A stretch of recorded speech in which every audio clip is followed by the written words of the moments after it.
November. Welcome back to another episode of your favorite craft beer podcast, making craft beer entertaining each and every week. It's The Hop with Gabe and Steven. My name is Steven Humes, here with Gabriel Priya. Hello. How we doing, everybody? And we are here to drink some beer like we do each and every week. This is an exciting episode for us because it's one of those episodes where it's a brewery that's small, unknown, doesn't have a brick and mortar facility, brewery you probably haven't heard of, and we get to feature them on the show, which is something we love to do. So very much looking forward to this one. We had to travel far and wide. We had to dig the depths of the earth, but we found them, we got them, and we're ready. We are drinking Two Locals at a good old brotherly love city, Philly. Very exciting, very dope beer. Now, I want to say dope brewery, but they don't have their own space, but they're working on it, and they should have it very soon. But yeah, we're very excited for this one. This was one we had to search a little bit for, but we got it, and we're going back to Philly, back to brotherly love. Steven has the city behind him. Yeah, they don't have a facility, so if you're on YouTube, you know I like to have the brewery tap room behind me. I can't, but what's more iconic in Philly than Love Park with the infamous Love statue? So it's a very Philly brewery. We'll get into it, and it just seemed fitting for them. So here we are. We also have This Week in Gross this week. We got Can Arts and Crafts. We got all the stuff we normally have, so it's another packed episode. So thank you for joining us. Grab a seat, grab a beer, crack it open. Let's have some fun. It's also November, which means it's the holidays now, and yeah, I feel great about that, to be honest with you. How was your Halloween? My Halloween was great. For those of you who listened a couple episodes ago, you know my girlfriend and I dressed up as Travis Barker and Kourtney Kardashian. Apparently, so did the rest of the world. We made the plan early, but I went all out, did a bunch of the temporary fake tattoos, and 4.5 hours later, I think they're fully off of my body. Yeah, it was a good time. Nice, classic little chill Halloween party. Drank some good pumpkin beer. Shout out to Elysian. Drank some good pumpkin whiskey. Shout out Southern Tier. And, had some fun. Then watched a scary movie because apparently you're supposed to do that. How was your Halloween, Steven? I'm so glad it's over. I've been thinking about this, like, I don't care enough to say that I hate Halloween because I don't hate it. I just am indifferent to it, and it's really only started to dawn on me of late, like how much people love this holiday, and I don't understand it, and it's stupid, and it's a waste of time, and I don't like it. So I'm really glad it's over. Parties, candy, dressing up. I don't get the problem here.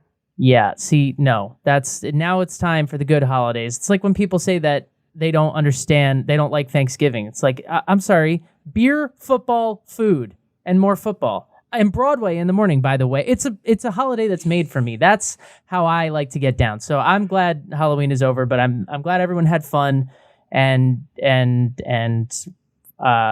we drank some great pumpkin beer in our spooky beer episode. I stand by it. It was a good one. That was solid, yeah. And I love that tradition for us. I mean, regardless of the holiday, we love pumpkin beer, and so to be able to do that every year and have like 3 or 4 from different breweries, it's always a good time. But yeah, very much looking forward to Turkey Day. Yes, that mashed potato's going to get savaged. It's the best. It's just like, it could not be a more perfect day of just, I mean, the only question is how early is too early to start drinking. And like the games and the football is always bad teams, and it doesn't matter. It's going to be great. I love it so very, very much. Anyway, round 97. Let's focus on that. Thank you to everyone for the subscribes, the likes. Get on it if you're not with it. At the HO Podcast on all the things. You can send us emails, thehopod@gmail.com. And we appreciate it. You can also follow our personal ones if you want to. They're listed on the YouTube. I am at Shakespeare. Gabe is at Gaberade67. Connect with the boys from The Hop. Come look. If you want to see me as Travis, come look at my page. Find us everywhere. Follow us. Subscribe. Connect with us. We love talking to people. We love sharing stories. We love when people send us articles, gross beers that we can feature for This Week in Gross, different breweries, different announcements, different changes that are happening. We will always engage and always connect. And as always, along with all that, let us know what breweries to hit up next. Let us know what breweries to repeat. We are here for you. All right, let's do some news. Beer news. So this was kind of interesting, caught my eye this week. The New York Times released an interesting article kind of detailing what they see as the decline of the craft beer bar. And it kind of all started with, we mentioned this in the news and notes, but Falling Rock Tap House in Denver, which has been in existence since 1997, decided in June to close their doors. You know, they had it was basically COVID-19 related, that they had some rough years with the Great American Beer Festival, the GAB, being canceled in 2020 and 2021. So, but the New York Times kind of just talks about how, for a variety of reasons, and it's by Joshua Bernstein over there, for a variety of reasons, including tap rooms at breweries, the idea of sort of a craft beer bar with 25 taps where you go to just try a bunch of craft beer from all over the place, that is sort of in decline, according to them. Now, it's unclear whether the trend will stick or not, but I thought it was interesting to read, and also as someone who deeply loves craft beer bars, because that's different from going to a brewery's tap room, right? It's different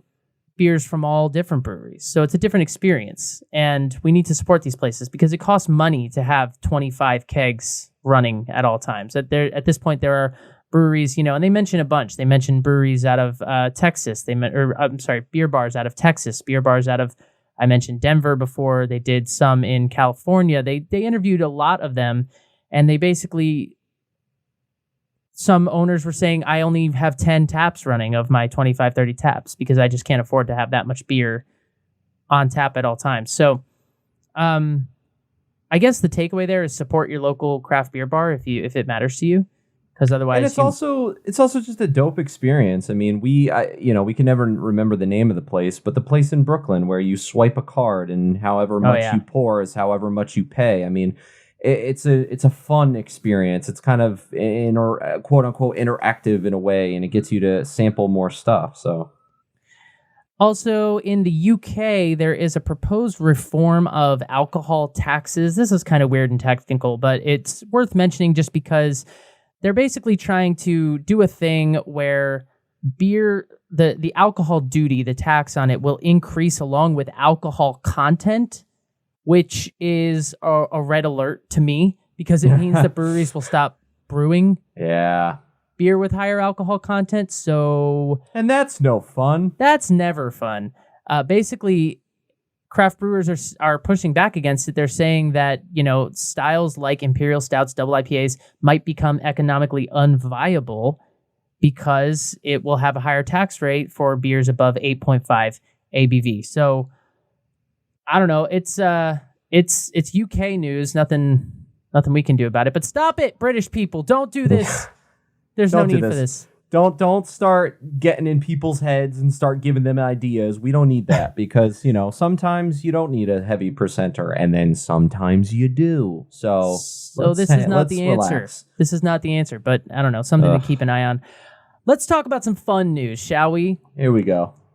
Firestone Walker has unveiled 25, which is their 25th barrel-aged anniversary blend. It's the 2021 vintage of their anniversary ale. They do this every year. It puts a song in my heart, people. I don't know how to express my love for this brewery. They have also, along with it, they've released an anniversary trio pack, which comes with this, as well as the 2021 edition of Parabola Autumn and the 2021 Sticky Monkey, which is my favorite beer of all time. Stamp it, put it in a bottle or a can or a glass, doesn't matter.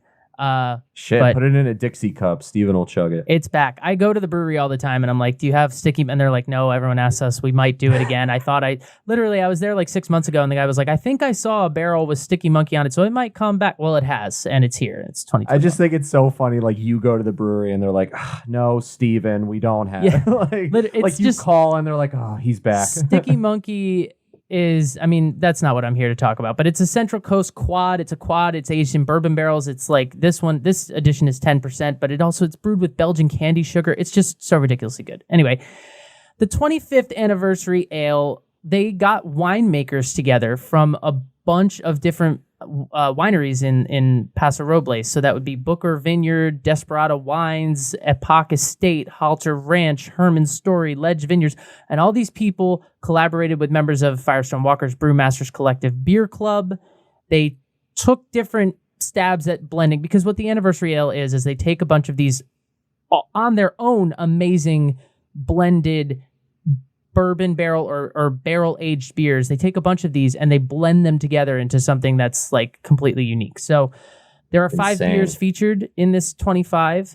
It is 41% Parabola Autumn, which is a Russian Imperial Stout aged in bourbon barrels. It is 28% Tequila Barrel Merkin, which is a milk stout that they aged in bourbon barrels.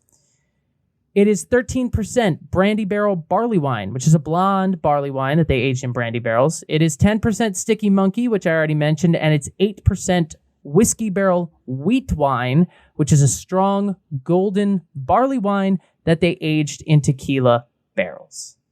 Good Lord. What do we want? Applause? Mike?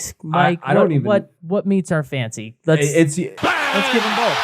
Let's give them both. Because they deserve it. Hands up. Yeah. I was just going to say, like, this is like your favorite, so I was like, pick one. But yeah, this is quite impressive, but I also think of how funny was it? Like, how many taste tests did they have to go through? And they're like, all right, we need a little less Sticky Monkey, a little more tequila, bump it up. And the fact that they had to scientifically pick the percentage, oof, damn. Yeah, it's just it's a gem, and it comes in a box and you can't miss it. And if you have the chance, I would highly, highly recommend. In fact, if anybody is listening to this and looking for holiday gift ideas for Steven, this would work too. Yeah, it's amazing. Well done, Firestone Walker. Firestone Walker will be featured at some point, at some time. We're just waiting to give them their proper due, which basically means getting Gabe out here so we can go to the brewery and drink a bunch of what I just said, because we can't buy all those. I knew that was coming. It was like, you give them their due. Gabe, get your ass to LA. So that we can go do a flight of everything I just said. Yeah. All right, moving right along. I am very happy to announce we got more Yukon beer, baby. It's here. And this time, it's with who else? Two Roads. They are partnering with Yukon Athletics. They are launching their Toucan Easy Ale, a 4.3% beer that is described as golden ale inspired, crisp and clean with a touch of sweetness and a kiss of hops for balance. Two Roads is basically doing what Kinsman did. We talked about that 2-3 weeks ago, I believe. Basically, they're partnering with the Yukon Athletics team, department, putting a beer together for Husky fans, for Connecticut fans, Connecticut inspired.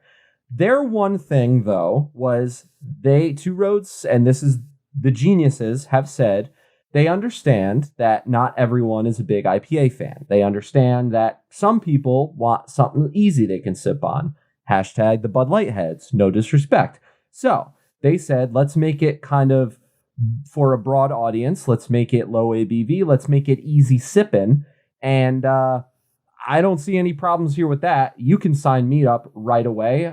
The announcement came a little while ago because I shared it on my personal Instagram because I saw it and I said, holy crap, this is amazing. But it is coming out now. The original plan was for the brewery to release it for the start of the men and women's basketball seasons, but they also recognize that it's also for the football season that is currently underway, / tailgating, / party, / if you're in Connecticut and you want to support the Huskies, or if you want to support Two Roads. But the beer is out. It looks really dope. This coming February, the brewery will also add cans to their lineup with 12-ounce 12-packs and 16-ounce 4-packs. So you'll be able to get the beer at UConn events, at the brewery, and then very soon throughout New England and local liquor stores. Look out for it. It is once again, Two Roads Two-Con Easy Ale. And then also, if you don't want that one, Kinsman also has their Husky Hops one. This is becoming a weekly segment at this point, which kind of sucks. But all right, we've lost another one. Stone Brewing has announced that they are closing their tap room in Napa, California. This sucks. It is very abrupt. It comes kind of out of nowhere, which is what abrupt means. But Stone Brewing, I've been to this. It's this amazing building. It's like this 1877 Boreal building they've renovated, and it's like right on a waterfall, and they were right in the heart of downtown Napa. And it was just an amazing space, but they had a dispute with the landlord over rent payments during the pandemic, and Stone Brewing unfortunately had to shut it down. So Stone in Napa is no more. Now, we mentioned a similar thing with Deschutes last week. Stone has plenty of other tap rooms. Stone Brewing is fine. I'm always a little bit unsure whether to play this music. It does seem like we're making a joke out of it, but we're trying to. We're just trying to lighten the mood, honestly. Anytime a brewery tap room closes, it's never a good thing, especially because of the pandemic. You know, it's not like, oh, we're moving. It's like, no, this horrible thing that happened to the world caused this. So that sucks. But yeah, we featured Stone. We love their beers. Support them. They're around everywhere. And hopefully this won't limit them too much. As you know, as Steven said, they got a bunch of other tap rooms, so they'll be fine. The losers here are visitors to Napa, that landlord California. And him, but visitors to Napa, California, really, because it was a great space, a great place to drink beer, and it sucks that they won't be there anymore. You got to get down to Escondido now. All right, let's do this. Me up. Yes. This Week in Gross.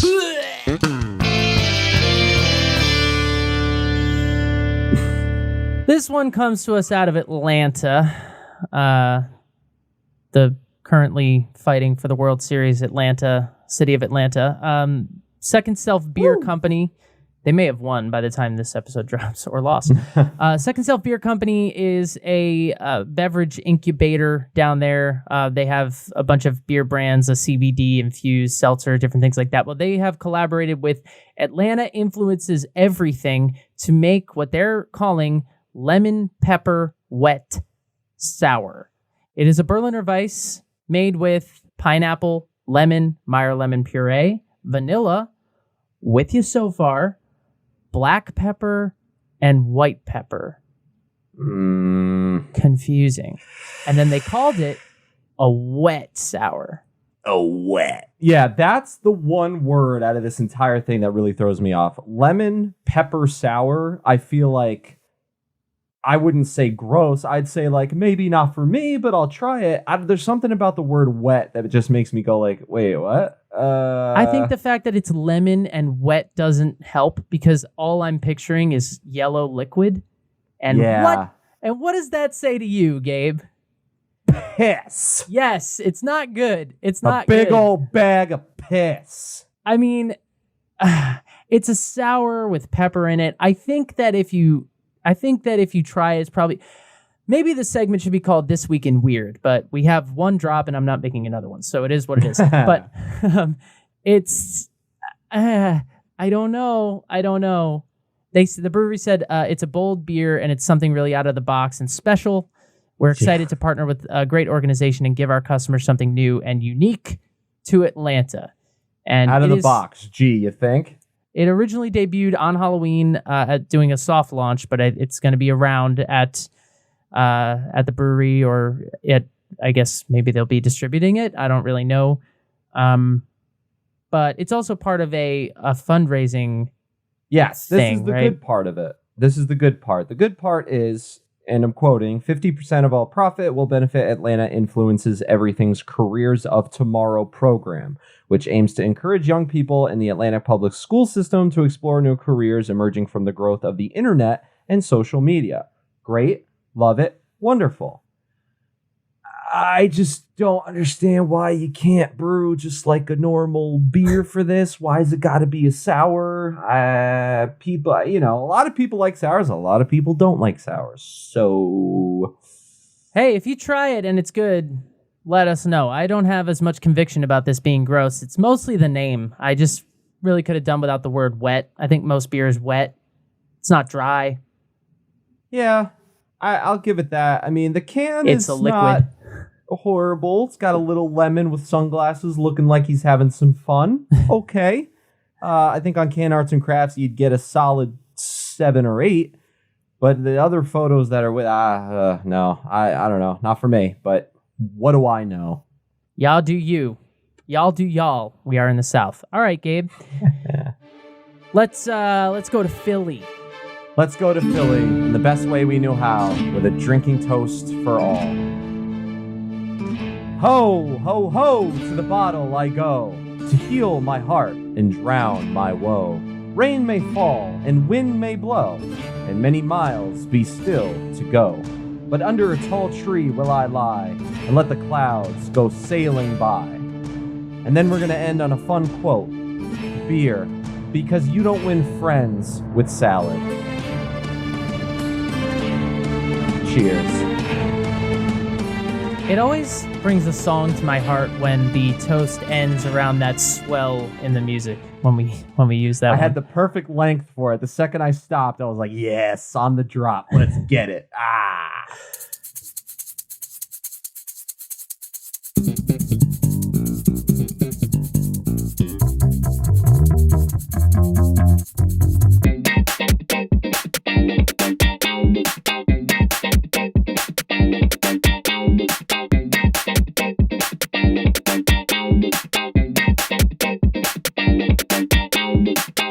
All right. Let's do it. Let's kick it off with a brown ale here, if we could. This is, I was about to say we haven't had a brown ale on the show in a while, although technically the Dogfish Head Pumpkin was a brown ale, so 'tis true. I guess not. But this is their Two Locals Brewing. Again, they're out of Philly, small brewery, doesn't have a tap room yet, kind of doing some, and it was just this year that they released their beers in cans. So the 3 beers that they have are really, and we're doing the 2 OG ones. So they're really their flagship brews. Hell yeah. The Nubian Brown Ale is the name of it. It's 5.7% ABV. Untapped has it at 3.92. No rating from Beer Advocate, no IBU information. It is on the SRM chart. I would say it's like 36, 37. It's kind of... if you hold it up to the light, it's got that redness to it. It kind of looks Yes. like very dark wood. Yes, it is not black. It's more of a mahogany color. It has like a reddish glow on the outsides. It's definitely not a 40 or anything. It's, you know what's it's brown. interesting? It kind of looks like the can. Like if you look on YouTube, you see the cans like it's got that brown, but it's got that like reddish brown, like that maroon. Yes, it's exactly. Yeah, it's like this dark, deep mahogany color. Yeah. It poured with, I would say, a thin cap. There was not a lot of head on this one. It was, what was there was sort of fizzy, Coca-Cola-like. It dissipated pretty quickly. No lacing to speak of. So the brewery's description is brewed with a complex malt base. This beer has a beautiful brown complexion with aromas and flavors of fresh baked bread, roasted nuts, and medium roasted coffee with a light touch of sweetness in the finish. Well, I already took a sniff, and I would agree on that. Definitely a little nutty. I'm getting a little bit of chocolatey, but I'm getting a little bit of that brown sugar that we got last week. A little bit of like... I'm so glad I get to use this because I love drinking this. Like caramel iced coffee. Just a hint of it, but it's in there. It's hiding in the background. Yeah, there's a hint of sweetness in the on the nose, but the primary thing is definitely the malt and the bread, and it's fresh. It's like doughy. It's like like you're in the bakery, and there's whole wheat loaves coming out of like, I don't know, like some kind of dark like pumpernickel bread or something. A little bit of coffee, a little bit of nuttiness to it for sure. Nutmeg. Yeah, there's a little bit of spiciness, I guess. Like Just like, you know how when you're like baking something, you do like one of these, just like just a quick little dash. A dash, yes. As Emerald would say, a little bam. Like just that little bit. My heart. Ah, love that. He's okay, right? What's he doing? I think he owns all of New Orleans at this point. Oh. There's a little fruitiness too, I would say, slight hint of maybe some cherry, like subtle bit, but it's in there.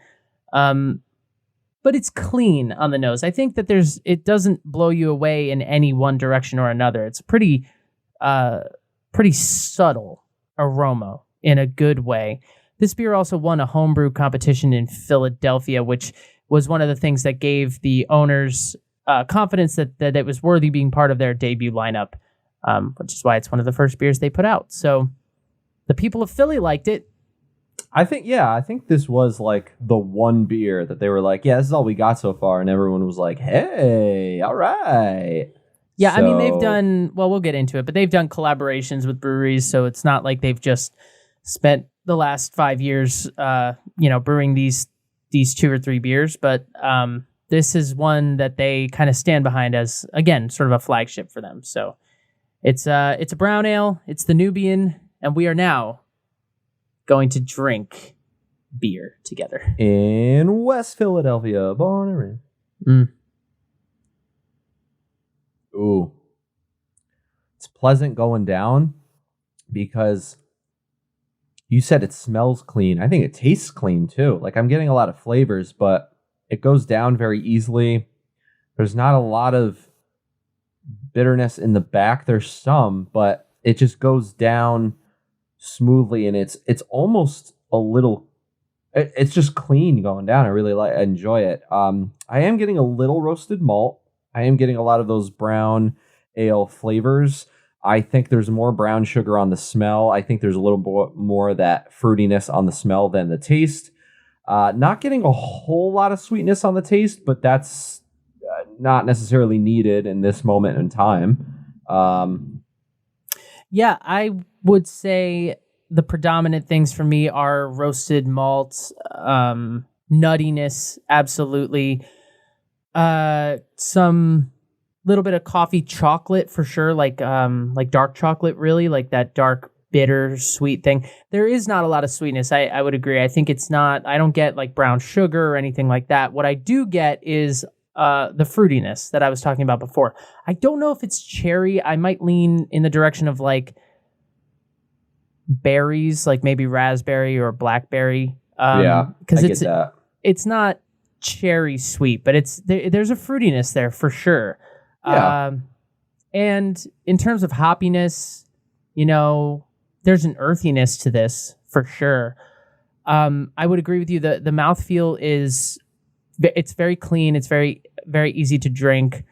I would say that I got a surprising hit of booziness, which is interesting. Like I definitely could taste the booze, which it's only 5.7%. So it's like you could see where maybe I just have Firestone Walker on the brain. I'm like, oh, if they put this shit in a barrel, this could be like, you could bump that up real quick. Yeah, I get that. I get that for sure. I don't know if I'm getting like, oh man, that's strong, but I'm definitely getting a little like, oh yeah, it's a beer. No, it's definitely not like, it's not like that, but it's just like, oh yeah, there's definitely booze in there. It's not sweet. It's not just all flavor. The malt is the star of the show. The roasted malt is the star of the show. Some great sticky lacing to the sides of the glass. It's really nice. The head retention is kind of staying with just like that little centimeter size of it. But it's there, and yeah, I the nuttiness is really quite. What's interesting is mine is not lacing at all. Like mine is. Oh, really? Mine is. Yeah, there's really no legs on this one. It's going away pretty quickly, but interesting. Different glasses. Yeah, I got a beer emoji glass. What would you call this? The mug, beer mug. The mug. And I have a pint glass.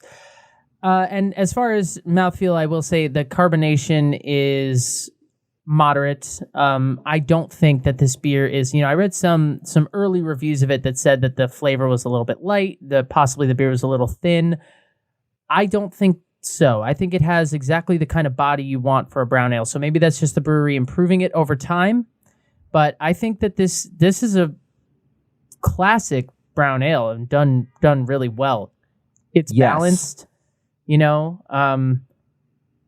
I don't want for anything off this beer other than, if down the line, put it in a bourbon barrel. Yes, I was just about to say that because you said it and now it's in my head. This beer is very good. However, I think this would kill in a barrel. It would be so good in a barrel, and like maybe some extra spices. Maybe a rum barrel, maybe definitely whiskey bourbon, but maybe rum barrel. It might give it a little more fruitiness. Yeah, sure, but that's jazz, right? Like we're talking about a brewery that is young and basically it's like get the basics down, and as far as like just doing your scales, this one hits every note and hits it the right way. And then you could get a little jazzy, down the line. Then you can play Ode to Joy without having to look at the page. It's great.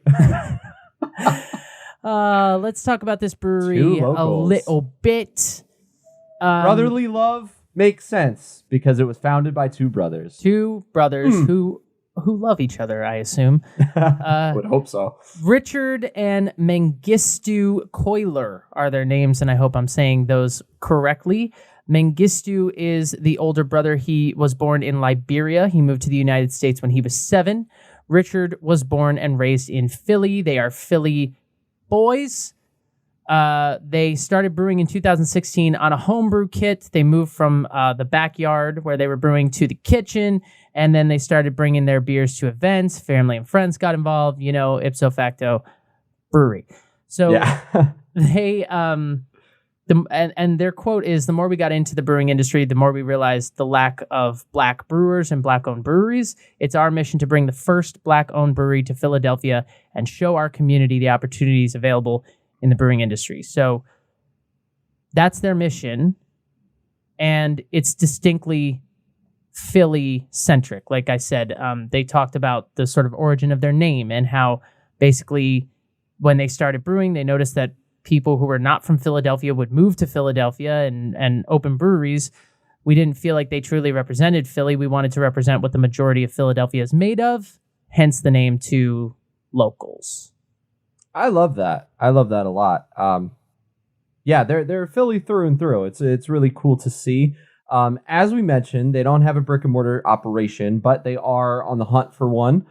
They're currently brewing out of Mainstay Independent Brewing, which operates at FCM Hospitality's Craft Hall in Northern Liberties. And they've obviously got something figured out because they have 3 beers. They make it. They know what they're doing. This brown ale is great. We'll see what the next one brings.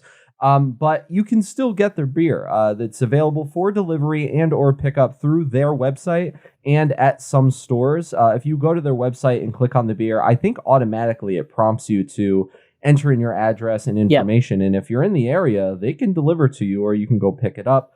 So you can get your hands on this beer, which is very good for everyone, but it's good for us. Yeah, they're contract brewing at the moment, but they do delivery through Beer Me, I think is what it is, or beer.me. It's that like BIER .me. I think it's me.com. Yeah, okay. Beer Me. So they do delivery through that. But like I said, they just started putting their beer in cans. They used to take their beer to events and things like that, but now they have 3 that you can get in cans. You can get them, they distribute to certain stores in the area or the delivery, or you can get it at, like Gabe said, the Craft Hall, which is in Northern Liberties, and it's where Mainstay Brewing's facility is. They contract brew out of there, so you can get their beers there as well. So there's ways to get your hands on it. They are hoping to open a brick and mortar operation down the road. Sooner than later. I think they were looking at it, but got delayed by the pandemic and all that. They're looking for a space. They also say they want to educate the community, open doors about opportunities that the brewing industry has to offer their community being, being Philly, but also being that they are the first black-owned brewery in Philadelphia. And they're they're very aware of that disparity that we talk about all the time, and they want to be part of the change. So absolutely. And just snowballing off of that, part of the change is getting in on the Black is Beautiful collaboration. They collaborated with Harris Family Brewing of Harrisburg and Double Eagle Malt of Huntingdon Valley on the beer. They sold them locally at Love City Brewing, another brewery we featured. We love them as well. They raised more than $9,000 and donated to support Black Lives Matter movements. They say the beer sold out in 2 days, which is amazing, unheard of. But when they do get their own space, they say they want to make the Black is Beautiful once a year and donate all the proceeds to help fight racial and social injustice. So another reason why just getting the space is going to be so beneficial for them, because they'll be able to make an even bigger impact than the one they have already made regarding the area, the neighborhood, the community, Black is Beautiful, all of that. And, we're here for it. We're here to support it. And fellas, if you're listening, give us that address. We are coming. We will be first in line. Yeah. And I think that Black is Beautiful collab with Harris Family really helped put this place on the map. I mentioned they started in 2016. They have been around a little bit. They call beer their 5 to 9 because they, yeah, I love that. because that's how new the brewery is, right? They are still working their day jobs, their 9 to 5. So they call beer their 5 to 9. But the Black is Beautiful thing really helped them. It helped put them on the map in the Philly craft beer scene in a different kind of way, and get attention and get press and get all those kinds of things. But it takes money, go to their website, buy their beers, buy their merch, support if you can, because it takes resources to be able to find a space and all that kind of stuff. So that's what they're in the process of doing. And it's one of the things that I love about our show. I said it before and I will say it again, that, sometimes we're doing Stone Brewing or Sierra Nevada or whatever, Dogfish Head. Sometimes we're doing a brewery like this that literally it's not even their full-time job. They're still at the grassroots level, which it's honestly impressive. Listen, I don't know if it's just me, but after a 9 to 5er, I'm kind of exhausted. Getting the gym I need a beer. I don't want to make a beer. Yeah, exactly. These guys are just churning them out. So well done. But as Steven mentioned, we have the other OG. Yes. And I'm very excited to try it. Yeah. Do we have final thoughts on this puppy? My final thought on this is that this is a great way to kick things off. I think I can't speak to what other people were tasting, what other reviewers have posted online or anything like that, but I can say that from what I'm tasting, this is a classic brown ale that's very well balanced. It shows respect for and understanding of the style, and I think it can only go up from here. So I love it, and it's an easy drinker with bold flavors. It does what a brown ale is supposed to do, right? It's not crushable because it's a little bit more flavorful than that. But it's a beer that's robust and flavorful without, it's not going to ruin your day. It's one you could just drink. It's great. I mean, I've been drinking it and I feel pretty warm and fuzzy inside. So I don't think I'm sober anymore, but here we are. I can't really add anything to that. Clean going down, great flavors, great way to start. Let's see what else they got.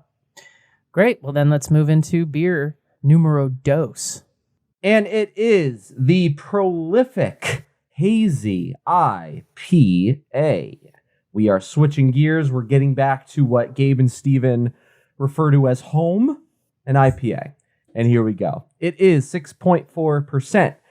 No IBUs to speak of. Beer Advocate has yet to review it. Losers. Untapped has it at a 3.95. The one, as Steven said, one of the flagship brews. The brothers wanted to brew an IPA due to their popularity, and they received positive feedback everywhere they took this beer. And the quote from the brewery says, "With Prolific, we wanted to create a juicy, flavorful IPA that is easy drinking and within the sweet spot with the ABV not too high and not too low. Well done. We named it Prolific to respect Nipsey Hussle. Yes, amazing. Well done, guys. We want to be prolific brewing company. We want to be a prolific brewing company, produce a lot of beers, and be prolific in giving back to our community. And on the SRM chart, we're looking at a gold in a glass. I would say like a 7 or an 8. Yep, I would agree. It's definitely hazy, true to this style. You cannot see through it. It had a very thick head. The foam is sort of eggshell. It's not quite white. Pillowy. Yeah, it was very dense, very tight. It has now receded slowly, but there's some lingering foam, some lacing. Yeah, the cap has gotten weird. It's like this floating bit of foam in the middle. That's what I have too. Yeah, it's receded, but it was there for a while.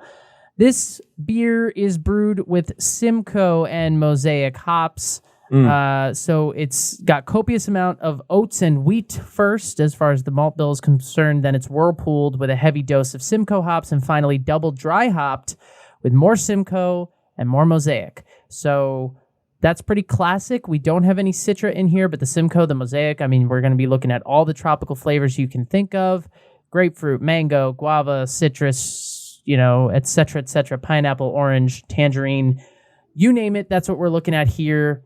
And basically the brewery, Richard and Mengistu, said they wanted to do an IPA just due to the IPA's popularity. They wanted something, that basically as their flagship beer, something that could be a crowd pleaser. And this was it. They got positive feedback everywhere they took this. And so here we are.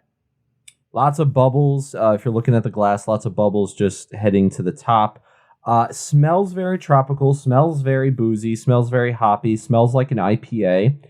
However, the other word I want to describe this, and I don't mean this negatively, I mean this positively in the form of IPA.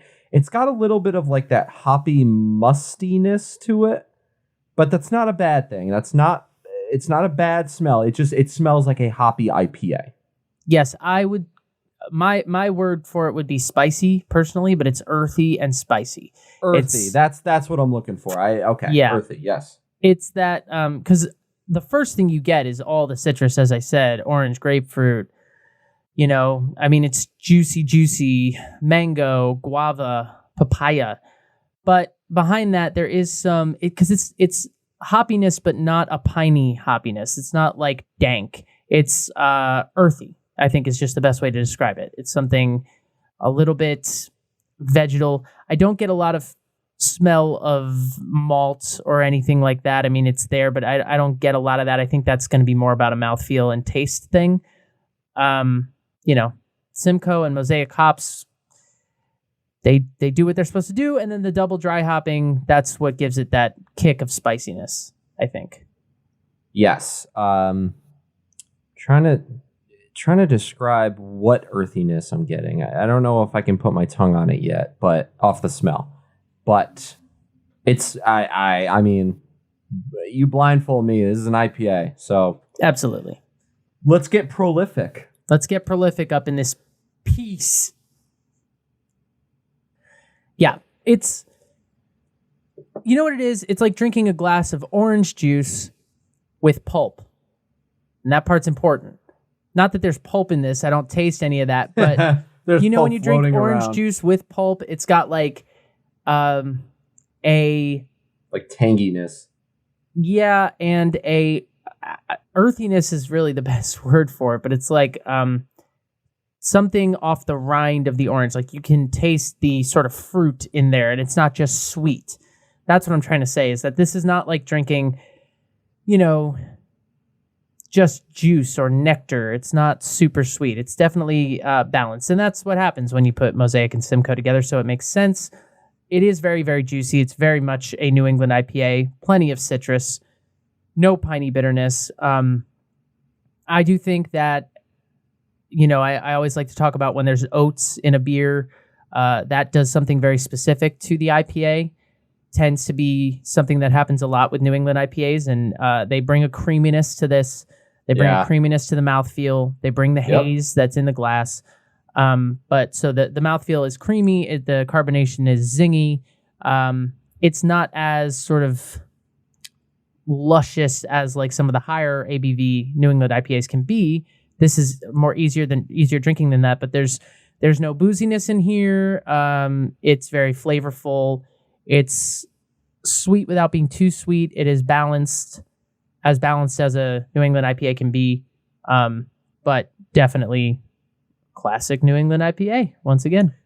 Grapefruit peel, lemon orange peel, the rind, as you said. The whole orange juice pulp thing is starting to make a little more sense to me. I feel like the mouthfeel is pretty full, in my opinion. I think it's, no problem going down or anything, but it's got that little bit of creaminess to it that makes it a little smooth going as it goes down your palate in the back of your throat. I like the little bit of bitterness in the back. I think it's flavorful and it leaves you just tasting other things. But for a beer that doesn't, you said it's not made with Citra, right? No Citra, Simcoe and Mosaic. For a beer that doesn't have Citra in it, I'm getting a lot of citrus, so that's kind of interesting. I also am getting a hint of pineapple. Well, the Simcoe and Citra and Mosaic all kind of ride in the same family. But I think for me,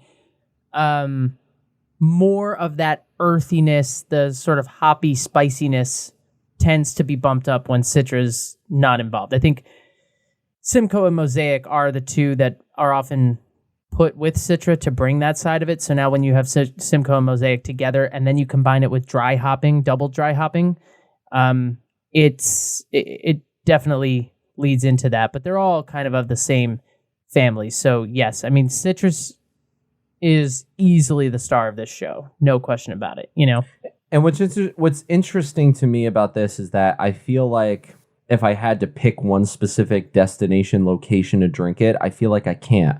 I feel like I can drink this maybe in the summer. I can drink this now that it's fall out. I can picture myself at a barbecue, but also at some sort of like cabin lodge almost. Like I feel like it's not specified to one season. Yeah, it's a crowd pleaser. I mean, that's what they were trying to do with it, right? And I think it totally is. And I think it doesn't blow me away in terms of there's no, once again, there's no twists or turns on this. It's classic New England IPA. But I think, like I said before, that is something to be actually commended because, once again, it shows a knowledge of the craft, a respect for the craft. There's balance here. It's a good one. It's not too sweet. It's not even too tropical, to be honest. It's really the citrus that I'm getting is more orange and grapefruit and less mango pineapple, which makes a difference. The pineapple is like an accent. Yes. And it's not even on the taste or the smell or first sip. I think the pineapple's like on the back end, but everything else, the orange, for me, it's orange, lemon, grapefruit forward. And a little bit of lingering bitterness in the back end. It's not made with any fucking pepper, I'll tell you that much. It's not wet, I'll tell you that right now. This beer would make my dad happy, right? It would make, if you like an IPA, you're gonna love this. There's nothing wrong with it. It's solid. So I don't think this is. I had a long day at the office. Let me grab something random kind of beer, though. I think this is you need to appreciate it. You need to know what you're drinking. You need to get a nice pint glass, case in point, and pour it smoothly, sort of beer. I mean, I feel like I think that just because of the brewery itself, just because I know sort of how much it costs, like I'm talking about not financially, but just like the piece of their soul that's in this can because they are such a young brewery, right? Yeah. That said, though, if this was a beer from like Stone, I'd be like, this could be, give me a 6-pack of this, whatever, just throw it back. If it's not, because it's just a classic New England IPA, That does matter sometimes. Sometimes, depending on the size of the brewery and, just who they are, that does kind of make a difference sometimes in the sense of not necessarily how good the beer is. I would argue maybe when and where and how you drink it and the attention you give it. I feel like both these beers deserve the attention that we have given them. I agree. Yeah, 100%. I mean, that's what we try to do here on the show. We're here to give it its due. I just, and it's not to say that just a standard New England IPA is not something to be commended either. It takes craft to do something that sort of simple. But as a drinker, you don't drink it and go, wow, this is blowing me. Like, no, it's not. And it's not supposed to. But it's just it's a solid NIPA. I didn't like it either. We'll circle back to it because New England NEIPA. NEIPA.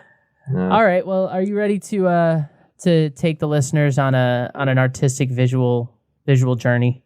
I'm not sober, so yes.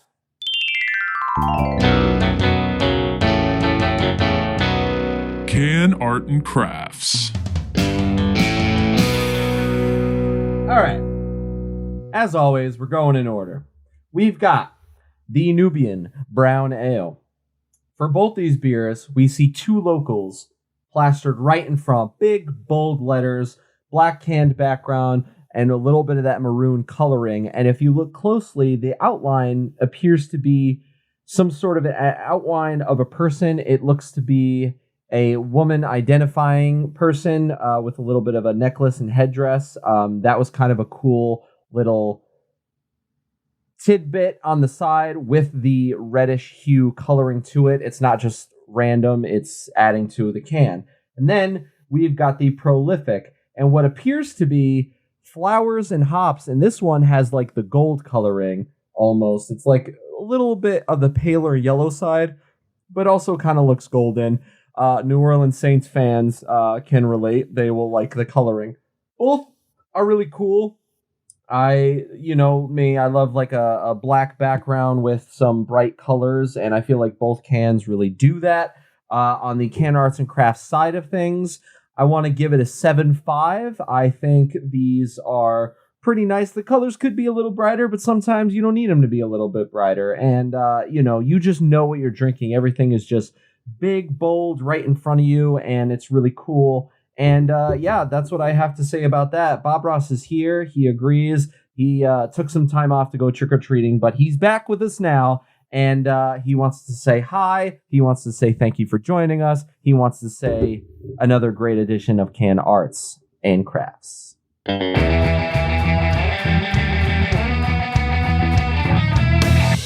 Two Locals Brewing, brewed with passion, brewed with pride. That's what it says on their cans, and it's true. In terms of what they have on tap, as we mentioned, it's these two with one other beer. They also released, later in the summer, they released a Who You Wit, which is a Belgian-style wheat beer at 5.7%.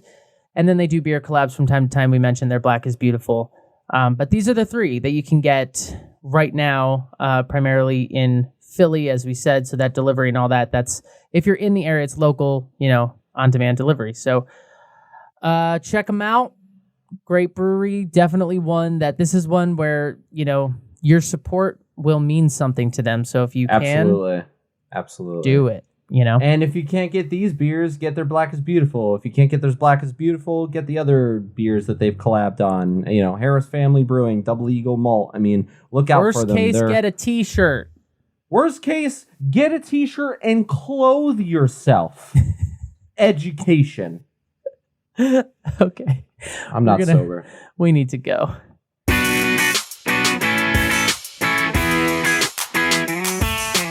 Last call. Whatever you did for Halloween, it probably wasn't this cool. Honestly. Gabe, Honestly. take it away. You've heard of haunted houses. You've heard of haunted hay rides. You've heard of haunted anything else. I don't know if you've ever heard of a haunted car wash drive-through.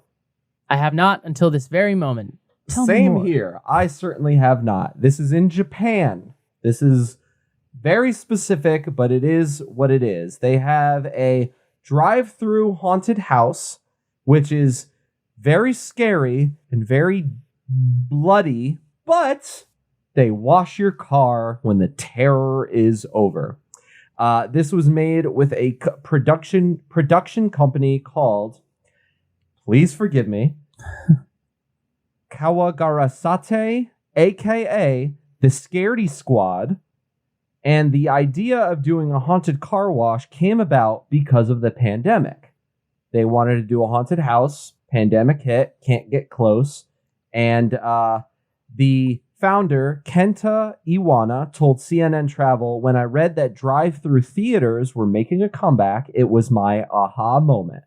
So, you're in your car, you're driving through, it's apparently pitch black, which in a confined space, pitch black, you can't see. That would be terrifying if people were running up to your window, banging on the car door, blood flying everywhere. But don't worry, at the end of it, you get a nice car wash.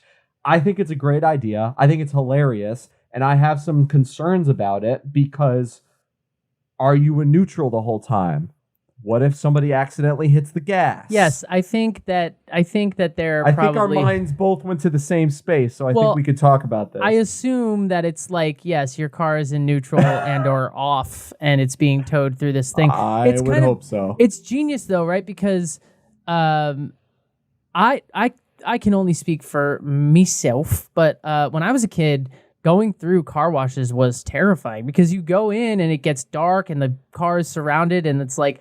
And I mean, I feel like one of the Final Destinations did something like that, where they somebody died in a car wash, and it was like, what do you do? You're stuck in there. You can't go forward. You can't go back. You're just stuck, and it. I mean, that's a different situation. But I think putting a haunted house in that where you're like in your car and it's dark and you're just like, and then there's shit just popping up against your windows in a car wash.